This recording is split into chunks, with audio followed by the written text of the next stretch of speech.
ভাইয়া পুরা আগো আনারা শুনছিনি হিতির তো ডিম্পোস হয়ে গেছে গই শারমিনার রাজের বেলে হুনতার কদ্দুর হুনলাম বেলে ডিম্পোস খাইয়া লাইছে সবাই মিলে পড়েন আলহামদুলিল্লাহ তো বলা যাবে না খুকির মতো পড়ে ফেলেন ইন্নালিল্লাহ অনিল্লাহি রাজুন বুঝছেন নি। আচ্ছা না এটা নিয়ে ইয়ে করা যাবে না, আপনারা শুদ্ধভাবেই পড়বেন। আরে কত মানসিক যন্ত্রণা মানুষের নিব কিতা কইতাম, কত টর্চার আপনারা নেবেন। সন্ধ্যা একটা ভিডিও আপলোড করছি, আপনারা কেউ দেন নাই, সবাই ব্যস্ত হয়ে গেছেন রোজার বাজার লাই বুঝতে ইচ্ছে। আর একটা ভিডিওর জন্য দেওয়াটা এখন বেশি গুরুত্বপূর্ণ হয়ে গেছে গই, কিন্তু না দিয়ে পাইতেছি না, এত রিপোর্ট জমা হয়ে গেছে, না দিয়ে কেন দিতাম। ভাইয়া ফুরা আইজা না বদর সাহেবের ভিডিওটা দেখা আমি কিন্তু প্রচুর কান্না করেছি, যদিও বদর সাহেব কানতে কানতে কানতে কানতে এখন তার চোখে পানি নেই। অলরেডি ভিডিওর মধ্যে কালে আর জন্য কান্দি অর্ধেক চোখের পানি শেষ করে লেছে। এখন সে 10 দিন অপেক্ষা করার পরে হ্যার জন একটু দাঁড়ি মজদুগা গজাইছে সাদা সাদা কালার গিয়ে, তারপরে মা মৃত্যুর শোক আন্নগর লগে দিতে আইছে। তানে রাতের মধ্যে টুকুস করে টিবা এটা মারল কিনলে মাঝখান দিয়ে টিবা মারি ভিডিও বন্ধ করি আবার ক্যামেরা অফ করি আবার ভিডিও শুরু করছে। আন্নেরা না দেখলেও কিন্তু আর বিয়াজ ভাইয়া পুরো টুকুর করে দেই খবর দিছে বুঝছেন না। আমি আবার একটু চাইলাম যে ওমা ঘটনা তো কিতা, ঘটনা তো হ্যাঁসা বাবুরে ভাইয়া পুরা এই টেফি মণ্ডলের মনে হইতে আছে বোটকা জাম্বু মণ্ডলের মনে হয় এই প্রথমবার মনে বাচ্চা হইতেছে। এই দুনিয়াত কারো আর কোনো বাচ্চা কাচ্চা কিচ্ছু হয় না বুঝছির ওজন বাড়িতে বাচ্চার আব্বু বাবুর দাদি মাগো এটার কোনো লজ্জা সরম এক ফোটাও নাই। বাবুর আব্বু মানে কি পরিমাণ দানা পাকনা গুটগুটটা মহিলা বুঝছেন নি। বাবুর আব্বু অন্য দুনিয়াতে আইয়ে না বিয়ের 1 বছর না যাইতে লজ্জা শরমের মাথা খাইছে। বাবুর আব্বু মানে পুরাই বস্তি কোয়ালিটির মানুষেরা যে ইচ্ছা আছে না, এই কতটি অশিক্ষিত বস্তি টাইপের মাইয়েরা আছে না, বাবুর আব্বা হের মারলে নিছে বাবুর আব্বা বাপুরে ভাইয়া পুরা হিতে সোনার চুইর ঘটনা নগরাই কইম। সোনার চুই দে হিতের দাদি হিতের দিছে কিল্লে দিছে। তো আসসালামু আলাইকুম ভাই বোনেরা, ভালো আছেন না? ভালো আছি, আবারও আইসি অন্যগুলোকে একটা ভিডিও দিতে বুঝছেন নি। আর ভালো আছেন না? আমি তো ভালো আছি মোটামুটি আলহামদুলিল্লাহ, দোয়া করি নাল্লাই এর হরে দিয়ে চলেন আমরা ব্যক্তির সামনের দিকে টুকুস করে হারে জেগে, আর আপনারা আল্লাহকে টুকুর টুকুর করে ব্যক্তি চলিয়ে গেন সামনের দিকে। পুরা বদা সাহেব কিন্তু আজকে আইসে মায়ের কান্দন নিয়ে। এখন বদা সাহেবের টিপ টিপ করে একটু চোখের পানি আনছে। আমি রান্না করে 2 দিন আগে কইছি বদা সাহেবের এখন জাতীয় ডায়ালে কইব আমি এতিম হয়ে গেছি, আমি এখন এতিম। দেখছেন না, ঠিক ডায়লগটা ঠিক এটাই দিছে। বাপুরে বদা সাহেবের মনের খবরটাই কেনে জানি গেছি, আমি জানি না আর বিএস আর খবর আর ডায়াল নাই এটা জানি, মানে হলে বদা সাহেবের মনের খবর আই কেনে জানি গেম কনছে কেনে যে এটা জানি গেছি। জানার পরে রান্না করে জানাইছি বদা সাহেবের এখন জাতীয় ডাইলে কইবে আমি এখন এতিম। তো ভাইয়া পুরা হাতে কালে আল্লাহ চোখের পানি দিক কি পরিমাণ ভাসাইয়া লাইছে, এখন অধিক শোকে হাতে পাথর হয়ে গেছে, হাতে চোখ ট্যাপ ট্যাপ করে পানি বাড়ে না। এটা নাম কি আমার শাশুড়ি শ্বশুরি আব্বা কি এখন বৃদ্ধ আশ্রমে থাকবে? তখন ও কীভাবে মুখের বেঁয়া করে চোখের কুচকে টেপ টেপ করে চোখের হানি হচ্ছে বাবুরে। হ্যাঁ বোর্ডার কুদ্দুর অনার্স মাল্লায় চোখের ফানি আইয়ে না ভাইয়া পুরা। তানেরে যখন কথা কইতেছে, তান যখন কথা কইতে নিয়েছিল তানরে বলতে বলছে, তানরে নিয়ে আইসে বইতে শিখাই টিকাই দিই পট করে তানের হাতে কিন্তু টিপ মারি দিছে, হাতের মধ্যে চাপ দিয়ে দিছে, দিয়ে ক্যামেরাটা অফ করছে আবার কথা শুরু করছে। তো ভাইয়া পুরা ইতি এতে 10 দিন অপেক্ষা করছে দাড়ি ফাঁকা নিলেই, মানে দাড়ি গজা নিলে। তো বদা সাহেবের হরমোনজনিত সমস্যা আছে, 10 দিনে দাড়িটা খুব বেশি একটা বড়ানো দেখলাম, কিন্তু চোখ মুখ এটি শুকনো হয়ে গেছে, মনে হয় খাইতে টাইতে হারে না মনে হয়। আর নাজমা খালা থাকলে তো ফেনা ঝোল রান্ধুক আর পাতলা ঝোল রান্ধুক, তাও তো একটা তরকারি রাইনতো, মাছ দি ফুলকপি দি বা বাইগুন দিয়া কিছু একটা রাইনতো। অন্ত মনে হয় মাখির তন ঈদের আনন্দ, হাত 2টা 2 দিকে ছড়াইয়া, পা 2টা 2 দিকে ছড়াইয়া, এখন ঘুম যে যাইতে পারে কেউ কোনো হাকিম মাজন নয় ডাক দেওয়ার। তো বাপুরে ভাইয়া ফুরে এত দে মুখ টুকেটে হয়ে গেছে গে। ওরে বদা সাহেব মানে এতিম হয়ে গেছেন, এতিমের জায়গাটার জন্য আমরা সবাই চিন পেতে দিতেছি আপনাকে, মানে আমরা সবাই ব্যথিত, মর্মাহত নাজমা খালা মারা যাওয়ার জন্য। তবে আপনার মতো কুলাঙ্গার সন্তানের জন্য মর্মাহত কখনো আমি হইতে পারবো না। চরি, এটা আমি কোনোভাবে হইতে পারবো না। কারণ আপনি আজ যে কথাগুলা কইছে বদারগারের বদা বলে যে তার খালার টেনশনে, খালাতো ভাই টেনশনে উনি হার্ট অ্যাটাক করছে। ওরে বদারগরের বদা হার্ট অ্যাটাক করছে এই বদা নির্লজ্জ কুলাঙ্গের জন্য বলে কিনলে আর না আফান কিনলে কথাটা বললেন। শুনেন, বদা তো একটা অমানুষ হয়েছে। বদার তো কোনো চিন্তা ভাবনা, ঘর সংসার, করোনার সময় পর্যন্ত এই বদার বাজার করে বদার মা খাওয়াইছে। এর পরে পাড়া প্রতিবেশীর কাছে যাই কয় যে আমার ছেলে কি করি খাবে আমি না থাকলে, আমার ছেলে কেনে বাজার করি খাবে না। কারণ নাজমা খালা জানে এত একটা কুলাঙ্গার নর্তকী বাইজি বিয়ে করছে, মানে পুরা উনি না থাকলে ওনার সংসারটা ধ্বংস হয়ে যাব, এই টেনশন উনি হার্ট অ্যাটাক করছে। আর একটা বিষয় হয়েছে, তানের মতো একটা টিনেজ বয়সের ছেলেরে দাদির কাছে ফালাইতে হয়েছে, যেটা একটা কথা বদা নিজ মুখে কয়ে লাইছে। দাদির কথা না শোনাতে নাজমা খালা এডিল ওই টেনশনে আসিল, চিন্তার ভিতরে আসিল যে তান যদি ভালো মানুষ না হয়, বদার মতো যদি কুলাঙ্গার হয়ে যায়, এরপর যদি হাঁস ভিত্তে পেটে বিয়ে করিলে, তাইলে তো বংশের প্রদীপ টুপ করে নিভে যাবে। এটার জন্য ওনার আরও টেনশন আছিল যে এই যে একটা মানে হার্টের একটা রোগীরে এরকম টিনেজের একটা ছোট ফোলাফাইনের কাছে, এই বয়সে ফোলাফাইন বন্ধু বান্ধবের সাথে মিশে খেলতে যায়, বিড়ি টান দেয়, সিগারেট খায়, এগুলা মা বাপে কতটা অ্যালার্ট থাকতো। তো তানে কথা শুনে নাই, রাগারাগি হয়েছে তানের সাথে, তানের সাথে রাগ হয়েছে, তান কথা শুনে নাই, এগুলা নিয়ে তর্ক বিতর্ক করছে। কিন্তু নাজমা খালার মূল টেনশন ছিল ওনার ছেলে কুলাঙ্গার হয়ে গেছে। ওনার ছেলে আসলে যেখানে উনি আশেপাশের মানুষের কাছে বলে যে আমার ছেলে কি করি খাইব, তো উনি আসলে ওনার ছেলে যে বিয়ে করে এই যে একটা সম্পর্ক তৈরি করছে, যে একটা মহিলাকে পাঁচ ভিত্তি একটা মহিলা নিয়ে আসছে বাচ্চার মাকে সহ, এটা আসলে উনি ভিতরে কুড়ে ওনারা খাইছে। আপনারা দেখেন, উনি কিন্তু বাপ্পির বাবা মারা যাওয়ার পরেও কিন্তু অনেক দিন একা ছিল। তারপরে ওনার মুখ দিয়ে যে দর্শকরা সবাই বলতো যে বাপ্পি তো বাড়ি যেতে পারে, উনি কেন পড়েছে, আন্টিরে কেন একা রাখে, সবাই কিন্তু বলতেছিল। উনি কখনো বলে নাই যে আমি নরম, আমি লাচার, আমি দুর্বল, আমি থাকতে পারি না একা একা। উনি একটা কথাই বারবার বলছে, তানরে স্কুলে ভালো স্কুলে ভর্তি করেছে, নাতিপুতির পড়ালেখার জন্য তো কষ্ট করতে হইব। কারণ এই তিশার মতো মহিলাকে উনি যে রাখছে, উনি যে হজম করছে, এটাই ওনার জন্য কষ্টসাধ্য। এই তিশা উঠার পরে যে উনি বাচ্চা ছিল এতদিন, এটাই বোনাস পাইছে। বদার করার বদা এখন বুঝবো তিশার জুতার বাড়ি আর ঠুয়ানি কেমনে খায়। এরপরে আবার একদিন শুধু একটা রান্না করে কই, তিশা জন আইসে বাড়ির মধ্যে, মাহিনুর জন বাড়িতে আইসে, শুধু একটা ল্যাব ভাজ করা নিয়ে বদার করে বদা ক্যামেরা ধরে রয়েছে। তিশা তখন নিচতলার শুইতো। আরেকটা বিষয়, এত কুলাঙ্গার বদা ঢাকা বসে এই মহিলারে দিয়া পুরা দোতলা কমপ্লিট করাইছে, তারপরে বদার করে বদার নিয়েছে একটা হাইকমোড মারে বসাই দেয় নাই। অথচ এই মহিলার সপ্তাহ তদারকি করে কিন্তু দোতলার উপরে সব হিসাব নিকাশ করে দোতলার বাসা কমপ্লিট করাইছে। কিন্তু মাহিনুর বেগমের ইচ্ছা মতো যেমনে মাহিনুর বেগম কেমনে করব প্ল্যান দিছে, এইভাবে হয়েছে। কিন্তু তদারকি সব নাজমা খালা করছে।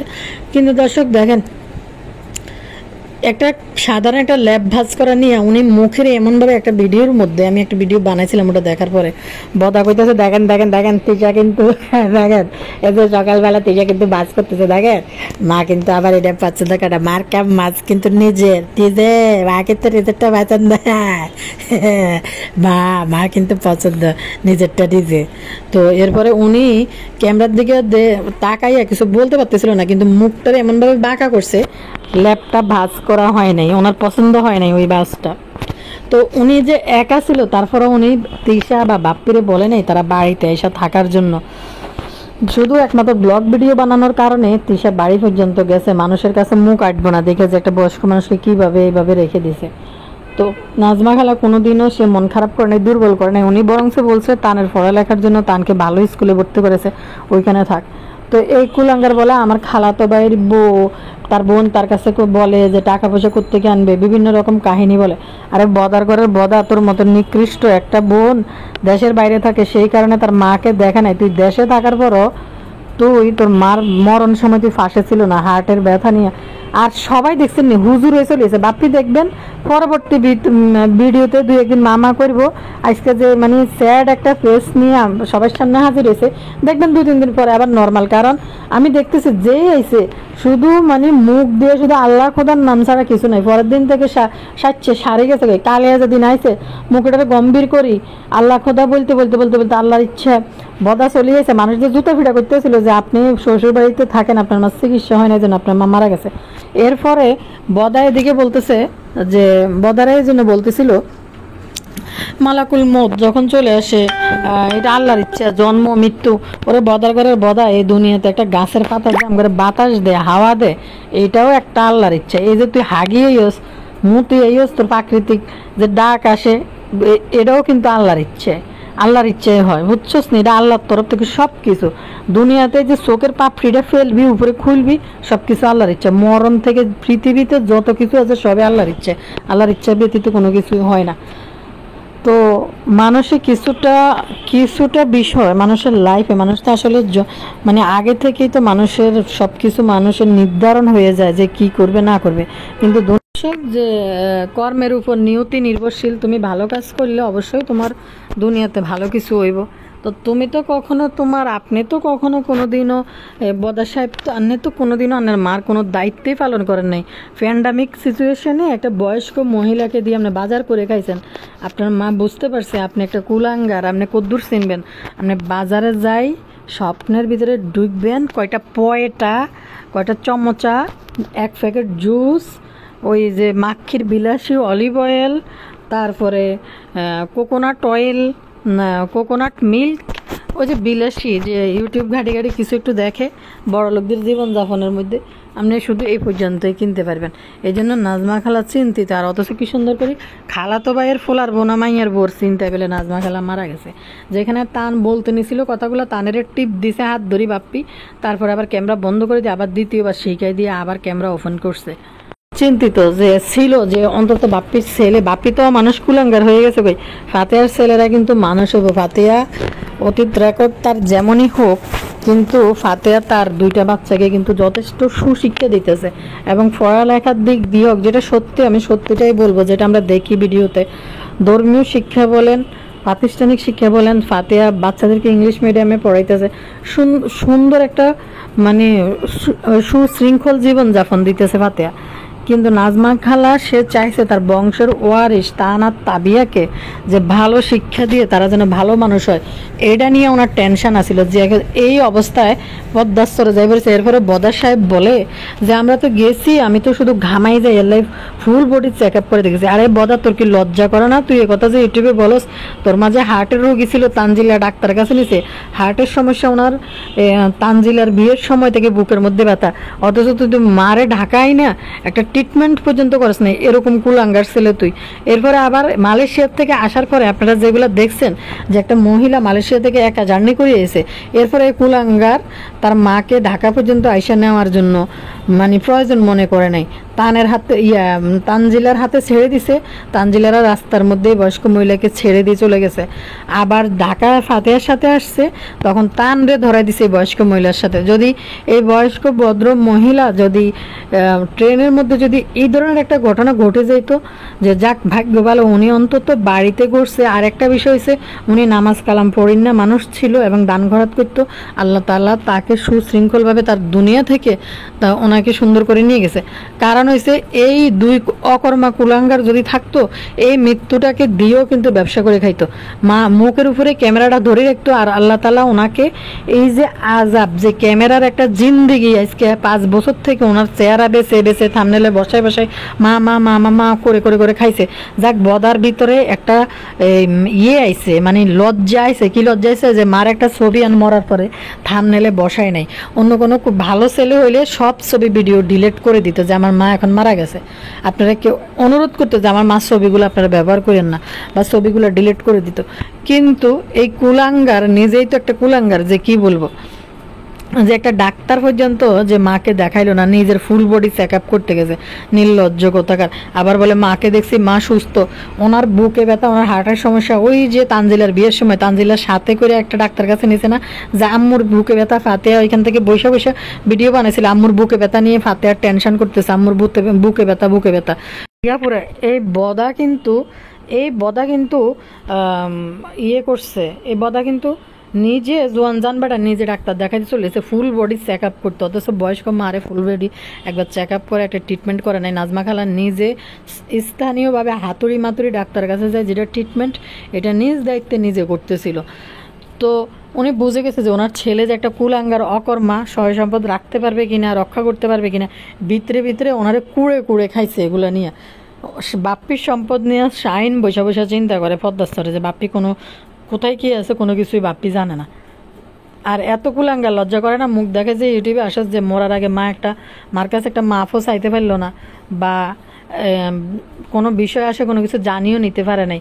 একমাত্র শ্বশুরবাড়িতে নির্লজ্জ বাইদানিদেরকে নিয়ে কেক কাটবো নাচবো দেখে মার মরার সময় পাশে না থাকতে পারে কত বড় কুলাঙ্গার। মানুষের যদি ধরেন, মানুষ যদি অন্য কোনো কাজে গেছে বা চাকরি ব্যবসা কোনো কাজে যায়, যদি মানুষ আটকা যায় মা মরে গেছে দেখেন, ওটা কিন্তু মানুষ শোক সামলাইতে পারে।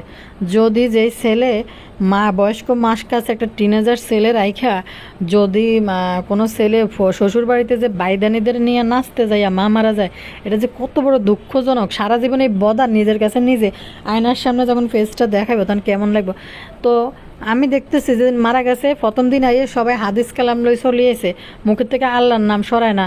মানে যে যার মৃত্যু যেভাবে আসে, জন্ম মৃত্যু বিয়ে এগুলো হায়াত আল্লাহর হাতে, হাদিস নিয়ে দিয়েছে। 3.5 দিন পরে এই হাদিস বদর চলে যাবে, শুধু অপেক্ষা করছিল দাঁড়িয়েগুলো একটু গজাইলে তারপরে আইব। নিয়ে যত কথা কইম অতই শেষ হইতে না। সবচেয়ে বড় কথা হচ্ছে কুলাঙ্গার তার ছেলে কিন্তু তার জীবন চক্র, এই যে দাদিমারে নিয়ে যে কথা বলতে যাইয়া মানুষের কাছে সাফাই দিতে গিয়া তানের হাত ধরে টিপ দিছে, তান কি জানি বলে ফেলতে নিছিল, টিপ দিছে, টিপ দিয়ে ক্যামেরা অফ করে আবার শুরু করছে। তো এগুলা কিন্তু এই বদা তার ছেলেকে শিখাইতেছে, দেখাইতেছে। তো অপেক্ষা কর, জীবনে হয়তো কি হয়। একটা কমেন্ট পড়ি, এখানে একজন লিখছে বাপ্পির গোপদাড়ি গজানোর জন্য 11 দিন অপেক্ষা করেছে, আজকে পাবলিকের সিম্প্যাথি নেওয়ার জন্য দেবদাস হয়ে চলে এসেছে। রোজার মাসে ইনকাম মিস করলে তো শপিং করতে পারবে না। বাপ্পি বলল যেদিন মারা গেছে সেদিন সকালে তানের সাথে রাগ করেছে, আবার বলে খালাতো ভাইয়ের বউয়ের টেনশন করেছে। বদা, তোর মা বোনের ছেলে বউয়ের জন্য টেনশন করে আর তোর মতো কুলাঙ্গার জন্য টেনশন করে নাই। তো এখানে একটা ওয়ার্ড আছে, এটা আমি উচ্চারণ করলাম না। তোর কারণে তোর মায়ের হার্ট অ্যাটাক হয়েছে, ছেলে মায়ের উপরে ফেলে চলে যাস, ছেলে তো দাদির কথা শুনে না, এটা একটা টেনশন ছিল তোর মায়ের। তোর বোন তো দেশের বাইরে, তাই মায়ের সাথে দেখা হয় নাই, তুই দেশের থেকেও মায়ের শেষ মুহূর্তে দেখতে পারস নাই। এখানে একটা ওয়ার্ড আছে, তুই কোনোদিনও মানুষ হবি না, অপেক্ষা কর, তোর ছেলেও তোর হাইকোর্ট দেখাবে। কমেন্টটা আপু একটা জিনিস কি জানেন, ছোট বাচ্চাদেরকে, সন্তানদেরকে কখনো কোনো কুটকাচালি চালাকি শিখাইতে হয় না। এই যে তানকে যে সমস্ত চালাকি কথা শিখাই টিকে সামনে নিয়ে আসছে এবং বাপ্পি তানের হাত ধরে টিপা দিছে, যারা ভিডিও দেখলেন দেখবেন টপ করে কিন্তু একটা পর্যায়ে কথা বলতে বলতে তানের হাত ধরে টিপা দিয়ে তান কথা বলার সময় ক্যামেরাটা অফ করে দেয়, আবার কিন্তু শুরু করে ভিডিওটা। তো বাচ্চাদেরকে যত কুটকাচালি শিখবেন, এই তান কিন্তু পুরা কুটকাচালি দেখছে এবং দেখছে তার মা তার বাপ ফালাই ফালাই এইভাবে চলে যাইতো শ্বশুর বাড়িতে। তো শেষ বয়সে বদার আর মাখিরও এই পরিণতি, জানি না মানে কি বলবো। তো বাচ্চাদেরকে এসব কুটকাচালি দেখাইলে বাচ্চারা কিন্তু এগুলাই মগজের মধ্যে কিতা এটার নাম কি আছে, শারমিনের জামা, এটার নাম কি জানি কয়, শারমিনের জামা মজক বাচ্চাদের মজকে ঢুকাই দিছে। জায়গায় কুলাঙ্গার থাকেন দি। টেপির কথা বলি, টেপি আমার দাদি বলেছে দাদির চুড়ি আমি হাতে দিয়ে রাখি, বাবুর আব্বা মানে লজ্জা এটার এক ফোঁটাও নাই, কি পরিমাণ দানা পাকনা জুনা নারকেল। টেপি কি করে, টেপির এই চুড়ি কেন দিছে বুঝছেনি দর্শক, বালা চেন কানের দুল সব ফাতেয়া তাবিয়ার জন্য সেট করছে, তিশাও নিচে মনে বড় একটা চেন এক বড়ি ওজনের। টেপির এই চুড়িটা কেন দিছে, এই চুড়িতে কিছুই নেই, এই চুড়ি ফাতেয়ার মা মিললে দুজনে মিললে এটা ভাঙাইতে গেছে স্বর্ণকারের দোকানে, সেই মনে ব্রিটিশ আমলের চুড়ি সনাতনী লইছে, এই পর যাইতেছে এটার মধ্যে কিছুই নেই। যখন এটা ভাঙতে নিচ্ছে কিছু একটা এটা চেঞ্জ করে বানাইব, তো বলল যে স্বর্ণকার দোকানদার বলছে যে এটা যদি ভাঙেন এটা থেকে কিচ্ছু পাইবেন না, বরং এটা রাইখা যে কয়দিন এভাবে পড়তে পারেন, এভাবে পড়ে ফেলান, একটু রং করে রং পর্যন্ত করাইতে পারেন। এখন রং পরাইলেই এটা যদি আবার রং করায় এটা ক্ষয় ওই গলি যাবে কই। তখন ফাতেয়া নাজমা খালা এটা ফেরত নিয়ে এসে টেপি মণ্ডলকে লোক দেখানোর জন্য সবার সামনে দিয়েছে, বড় নাতনিকে দাদি দিয়েছে, দাদি বলেছে হাতে রাখার জন্য। আসলে এটার মধ্যে কোনো গোল্ডে নাই, এটা সে অনেক আগের যুগের স্বর্ণ ছিল নাজমা খালার বিয়ের পরে। এটাতে তখন তো মানুষ ঠকাইতো, প্রতারণা করতে এত মাপকাঠি ছিল না, এত ইয়ে ছিল না ঠকানোরটা। এখন যেমন ক্যারেটালা স্বর্ণ চলিয়েছে, চাইলে ঠকানো যাবে না। তো অনেক আগের পুরানা দোকানের জিনিস, এটা স্বর্ণকারের দোকানে ভাঙতে নিয়ে এই ঘটনা যেটা ভিডিওর মধ্যে আসছিল, সেই ভালাজোড়া টেপি মণ্ডলকে দিয়ে দিছে। এটা সম্পূর্ণ তানজিলার বিয়ের সময় ফাতেহা যখন দেশে আসছিল, সম্পূর্ণ ভিডিওটা ফাতেহার চ্যানেলে গেছে, আপনারা খুঁজে দেখলে দেখতে পারবেন, এই ভিডিওটা এখনো আছে। একটা ইমিটেশন আর কি, যে এটা পড়তে পারবে, ফালাই দিতে পারে। এখানে ফাতেহার মার আরও অনেক স্বর্ণ ছিল, ফাতেহারে সব দিয়ে দিছে। আবার কিছু তাবিয়ার জন্য মাক্ষিরও মনে কিছু দিছে, হয়তো চেন টেন একটা, মাক্ষিও সব নিয়ে গেছে ফাতেহা, চেন টেন আরও কি জানি। তখন মাক্ষি খপ করে একটা বড় চেন ধরছে, ধরে বলতেছে এটা আমি নিবো, মার এটা আমি নেব। তখন মাক্ষি মনে এটা ভাগে পাইছে, ও তানের বোর জন্য, তাবিয়ার জন্য বইলা উনি থুয়ে গেছে গোল্ডের জিনিস। কিন্তু ওই টেফিরে যেটা আসলে গোল্ডের কাতারে পড়ে না, যেটা ভাঙলে কোনো কিছু পাইবো না, যেটা কালার করাইলেও গলি যাবে। স্বর্ণকার বলে কি এটা কালারও করান যাবে না, কালার করাইলে এটা গলি যাবে। তো যার কারণে টেপি মণ্ডলকে দাদির সোনার বালা জোড়া ধরিয়ে দিয়েছে। তখন দেখতে আইছিল মাগো মা মঞ্জিরিন আছে না, হ্যাঁ একটা মানে সাদামাটা একটা সিম্পল একটা লুক নিয়েছিল তাকে যখন দেখতে আসছিল না বিয়ের মধ্যে, তখন আমাদের টেপি মণ্ডল মনে করছে সেও একটা সিম্পল একটা লুক নেবে। সিম্পল লুক নিতে যাই আর টেপি মণ্ডলটা যেরকম বান্দুরিয়ার মতন লাগছে, কালা কালা ঠোঁট দুইটা, মানে কেমন যে বাজে দেওয়া গেছে সিম্পল লুক নিতে নিয়ে। আরে একটু ল্যাপস্টিক না লাগলে টেপিকে কি দেওয়া যাবে নি। তো দর্শক বাবুরে, এই জোনা নারকেলের কথা আর কিতা কইতাম, মানে হাসিয়ে গিয়ে জোনা নারকেলের কর্মকীর্তি দেখলে, মানে বাবুর আব্বা। আর নির্লজ্জ বেটার তো হারামও লজ্জা নাই। এখন কিন্তু তারা চমচা, চিকেন নাকেট, তারপরে দিয়ে পুরি, আরও কিতা জানি ফ্রোজেন খাবার এখন ফ্রিজ ভরা রাখে। তানজিলার বিয়ের পরে কয়েক মাস পর্যন্ত পুরোটা ফ্রিজ খুললে ফ্রিজে রাখার মতো এক প্যাকেট মাছও থাকতো না। 10 টাকার ময়া মাছ আনি, 50 টাকার ময়া মাছ আনি, ময়া মাছটাই দিনেরটা দিন খাইতো। একটা মুরগি আনি, ওই যে দিনেরটা দিন রান্না করে এভাবে খাইতো। ফ্রিজে কোনো কিছু রাখার মতো জিনিস ছিল না। এখন ফ্রিজ খুলছে আর ফ্রিজের ভিতরে কিন্তু লিটারে দুধ, তারপরে মাংস কিন্তু আছে।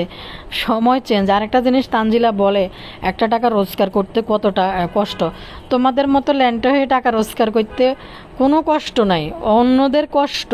কারণ তোমাদের ব্লগে তোমরা কিচ্ছু দেখাও না, শুধু ঘরের ভিতরে আম্মু আনতেছে দেখেন, কাপড় বাজ করতে দেখেন, এই করে মাস শেষে 5-7 লাখ টাকা ইনকাম করো। তাহলে টাকা কিসের কষ্ট তোমাদের?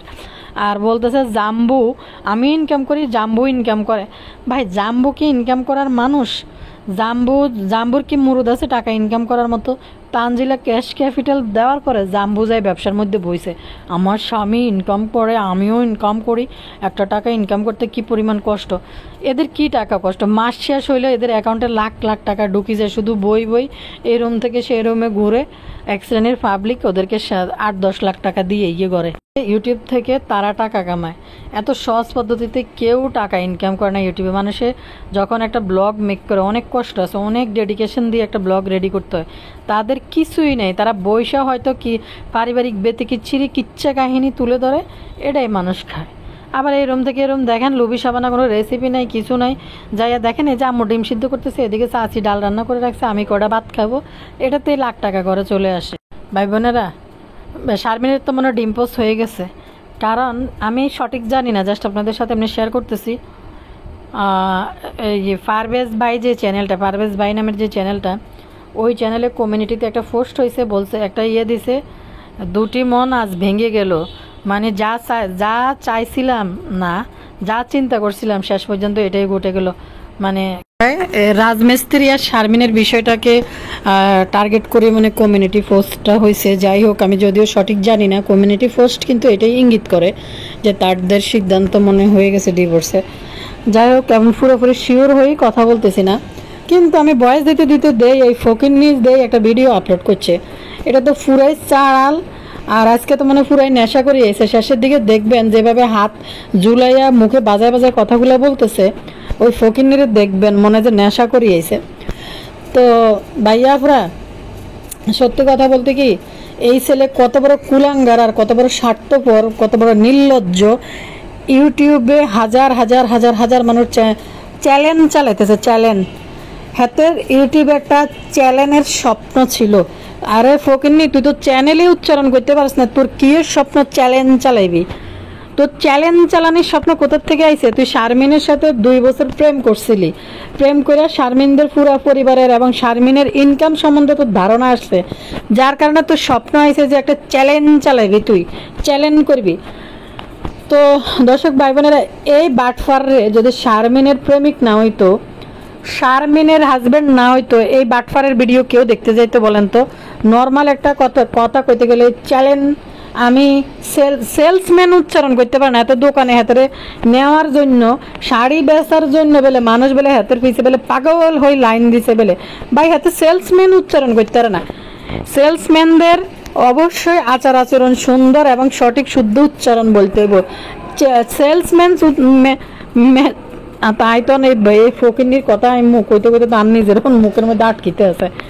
তো যেই বেড়া একটা শাড়ির দোকানে চাকরি করবো, সেই বেড়া যদি উচ্চারণ ঠিক করে না করতে পারে, তাইলে বেলে হেতরে বেলে মানুষে বেলে সেলসম্যানের লেভেলে টানাটানি করবো।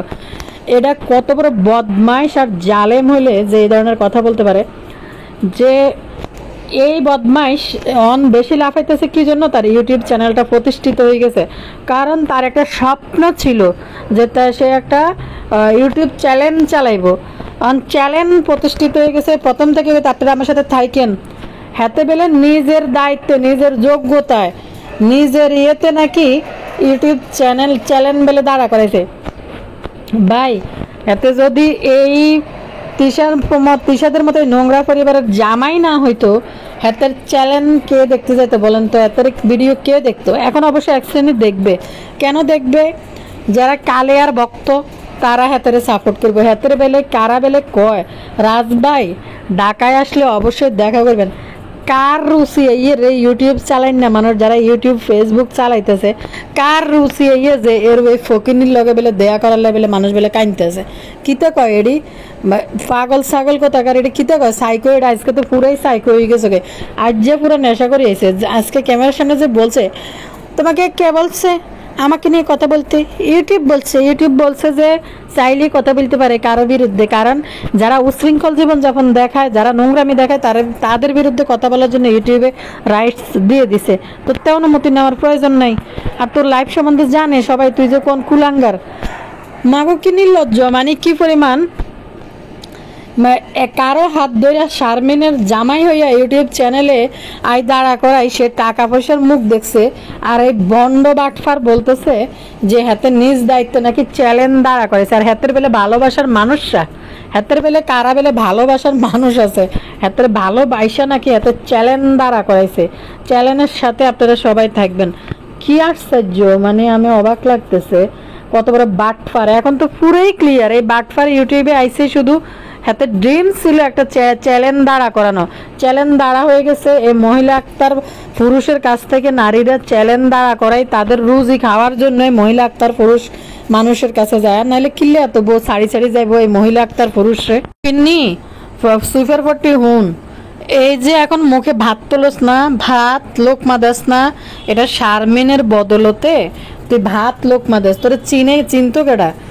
মাল্টিপ্লাগের বদলতে তোরে চিনছে। তুই মাল্টিপ্লাগের সুইপার পট্টির ফকিন্নি জামাই, এই জন্য তোরে চিনছে। তোরে দেখে দে বান্দর জ্ঞান আছেন, মানুষ কেউই তোকে ভালোবাসি দেয় না। যে বান্দর জ্ঞান আছেন গুলো দেখাস একজন একজনের সাথে যখন লাগি রয়েছ, মানুষের ইন্টারেস্ট হয়েছে এটাতে যে বাইদানি পরিবার আর সুইপার পট্টি মিলি কি করতেছে, একটু দেই তো কি মারি মানে কি হইতেছে। তো সুইপার পট্টিদেরকে দেখার জন্য নোংরামিগুলো দেখতেই মানুষ, ওই যে গন্ধ গুয়ের গন্ধ বাড়িলে মানুষ দেখে না কিসের গন্ধ বাড়িতেছে এনে। এটা ভাবিয়ে তোকে চ্যানেলের মধ্যে মানুষ ক্লিক করতে যায়। কি পরিমাণ কতটা বদমাইশ দেখেন। মানুষ যখন একজন থেকে উপকার পায় মানুষ অবশ্যই কৃতজ্ঞতা স্বীকার করতে হয়। তুই যে চ্যালেঞ্জ দিস, তো চ্যালেঞ্জে তুই হাজার হাজার ভিডিও আপলোড করছ, তোরে মরা কুত্তাও তোর চ্যালেঞ্জে মুখ দে নাই। যখন থেকে তুই শারমিনের ভিডিও আপলোড করা শুরু করছ, শারমিনের ছবি বসানো শুরু করছস, তখন তোর চ্যালেঞ্জে মানুষ ক্লিক করছে, তোর চ্যালেঞ্জটা দেখতে গেছে। ফকিন্নি কোথাকার বোর চারডি ভরে বিয়ে করতে গেছ, যে নিজের একটা বানিয়ান গেঞ্জি পর্যন্ত তুই নিজে কিনতে পারস নাই, বোর চারডি ভরে বিয়ে করতে গেছ। এত নোংরা তোর বাড়িতে, তোরে কত হলুদ লাগাই না মানুষ আসছিল না। বোর ধামাকাদার পার্টির মধ্যে ফকিন্নি সাজি সুইপার পট্টির মধ্যে তুই উড়ে চলে গেছ। এসব দিন কি ভুলে গেছস? শারমিনের সাথে বিয়ে হওয়ার পরও তোর চ্যানেলে কয়টা ভিউ হইতো? তোর চ্যানেলে ভিউজ হইতেছে, যখন ঝগড়া বিবাদ লাগছে তখন তোর চ্যানেল মানুষ একটু দেখতে যায়। কত বড় বাটফার, কত বড় জুলুমকারী, একটার পর একটা মেয়ের জীবন নষ্ট করি। কত বড় জুলুমকারী হওয়ার পরেও সে একটা মেয়ের প্রতিদান সে স্বীকার করতে চায় না, যে আমি শারমিনের জামাই হিসাবে মানুষ আমার চ্যানেলটা দেখছে। এই বাটফার এখন নিজেই কন্ট্রোভার্সি তৈরি করি তার চ্যালেঞ্জটাকে দাঁড়া করাইছে। এই বাটফার এমনই করে, যখন মেয়েদের রুজি খাইতে পারে না, মেয়েরা রুজি করি এই বাটফাররে খাওয়ায় না, তখনই এই বাটফার বউদেরকে ছেড়ে দেয়, বউদের সাথে সম্পর্ক নষ্ট করে ফেলে। এখন ঠিক পরিস্থিতিটা এটাই হয়েছে। কারণ দেখেন শারমিন কয় টাকা ইনকাম করছে, শারমিন কি তার বাইরে টাকা দিব না কারে টাকা দিব? তুই নাক গালাবি কেন ওইখানে? বরং তোর টাকায় শারমিন বিলাসিতা করবো? তুই তো শারমিনের দায়িত্ব নিছ, বিয়ে করছ, তো তুই শারমিনের টাকার উপরে নাক গলাবি কেন? এই ফকিন্নি 2 বছর প্রেম কইরা পুরা খেয়াল করছে ইউটিউবের ইনকাম, তখন থেকে তার একটা লোভে ধরছে একটা চ্যালেঞ্জ চালাইবো। সে চাকরি করবে কেন? চাকরি করবে না, সে তো চ্যালেঞ্জের মালিক হয়েছে, চ্যালেঞ্জ চালাইয়া টাকা ইনকাম করবো। নোংরা নোংরা কথাকার সুইপার পট্টি মনে করছে নোংরাদের জামাই হয়েছে, আমি বসে বসে খাবো, আমি কেন চাকরি করব? তো মোটা মোটা অঙ্কের টাকা, কন্ট্রোভার্সি যখন একটু তৈরি হয়েছে মনে করছে একটু মোটা অঙ্কের টাকা পাইছি, কয়েক দাগে মনে হয় 70-80 হাজার টাকা করে টাকা ইনকাম করছে, যার কারণে এই ফকিন্নির ভিতরে লোভ ধরে গেছে। মা ছেলে দুইটাই বাটফার, যে একটা চ্যালেঞ্জের জন্য একটা সংসার পর একটা পর একটা সংসার নষ্ট করে দিতেছে। মুখে বলতেছে আমি যেন আমার ম্যাডামকে নিয়ে সংসার করতে পারি, আবার যেন শুরু করতে পারি, কিন্তু দিয়ে দেবো ফার্নিচার দিয়ে দেবো, আন্টি দিয়ে দিব, হাজারটা ভিডিও বানাই ফেলছে এটা নিয়ে, বারবার চলে যেতেছে, আন্টি দিয়ে দেবো, বাসলাইট দিয়ে দিব। যে বেটা একটা মনে হয় নাকের ফুল পর্যন্ত মনে হয় শারমিনরে কিনে দেয় নাই, বাটফার কোথাকার। বইয়ের টাকা দিয়ে, বউর জিনিস দিয়ে আবার বড় বড় কথা, আবার কীভাবে টাকা একবার মার হাতে, বউর হাতে, শাশুড়ির হাতে। মেয়েটা তোরে কতটুক ভালোবাসার পরে সে তোরে বিয়ে করার জন্য ডিসিশন নেয়, নিজের ঘাটের টাকা তোর হাতে তুলে তুই দিছত কই চালায়। কতটা মানে ভালোবাসলে একটা মেয়ে ডিসিশনটা নিতে পারে একটা ছেলের প্রতি। আর সেই বাটফার যে এটার মূল্যায়নটা কি দিল, মানে তার রক্ত চট হয়ে গেছে, তার চর্বি বাড়ি গেছে, ইউটিউবতে টাকা পায়, কয়দিন তো একবার চর্বি এমন বাড়া বাড়ছে। তো আমি বলবো শারমিনের এখানে সতর্ক হওয়া উচিত। এই বাটপারের যে একটা চ্যানেলের যেই ইয়েটা আছে, কি বলে, গুগল অ্যাডসেন্সটা শারমিনের অ্যাডসেন্সের সাথে অ্যাড করা আছে। শারমিনরে বলবো একবারও যেন অ্যাডসেন্সের যখন পাসওয়ার্ড চাইবো না দিতে, তার পাসওয়ার্ড না দিতেও চেঞ্জ করতে চাইলে ওই পারমিশনটা যেন, পাসওয়ার্ড দেওয়ার জন্য পারমিশনটা শারমিন না দেয় তার মোবাইল থেকে। ওই বাটপাট দেখি লাফাক আর একটা চ্যালেঞ্জ দাঁড়া করাক, ফাজিল কোথাকার। ভাইকো আজকে পুরা নেশা করে আসছে, আজকে ড্রিঙ্কস করে আসছে, মনে আনালে ইয়াবা খাইয়েছে। কারণ লাস্টের দিকে কথাগুলো দেখবেন কিভাবে হাত ঝুলাই মুখের মধ্যে কথা আটকায়, মানে কেমন জানি মনে ডুলি পড়ে যেতে গেছে, এরকম লাগতেছে আজকে মানে